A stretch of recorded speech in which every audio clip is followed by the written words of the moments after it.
अभी आप लोग मेरे सामने स्टॉक देख रहे हैं, ये बच्चों का मिक्स माल है। अच्छा, सबसे पहले आप लोग माल की क्वालिटी देखें, बहुत ही साफ़-सुथरा अच्छी क्वालिटी का स्टॉक है और रेट इसका जो है वो बहुत ज़्यादा मुनासिब है।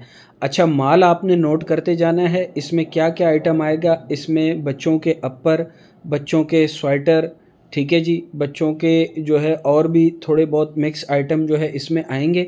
अच्छा, एक चीज़ आपने नोट रखनी है कि माल की क्वालिटी जो है वो बहुत बेहतरीन है, रेट के हिसाब से बहुत अच्छा माल है। अच्छा, बच्चों के मिक्स आइटम हैं ये, इसमें बच्चा लाइट अपर, ठीक है जी, बच्चा स्वेटर, ठीक है, बच्चा फ्लीस अपर और भी बहुत सारे आइटम जो आप लोगों के सामने नज़र आ रहे हैं।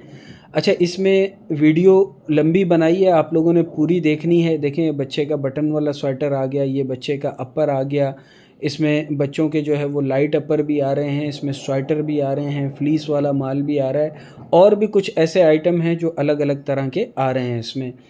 माल की क्वालिटी जो है वो बेहतरीन है रेट के हिसाब से और आप समझ लें कि अब मार्केट में रेट तेज़ है तो ये आप लोगों के पास चांस है, कभी-कभी इस तरह का माल जो है अच्छा माल सस्ते रेट पर कभी-कभी आ जाता है। चीज़ें आप देखें, काफ़ी सारा स्टॉक इसका मैं आप लोगों को दिखाऊँगा। अच्छा,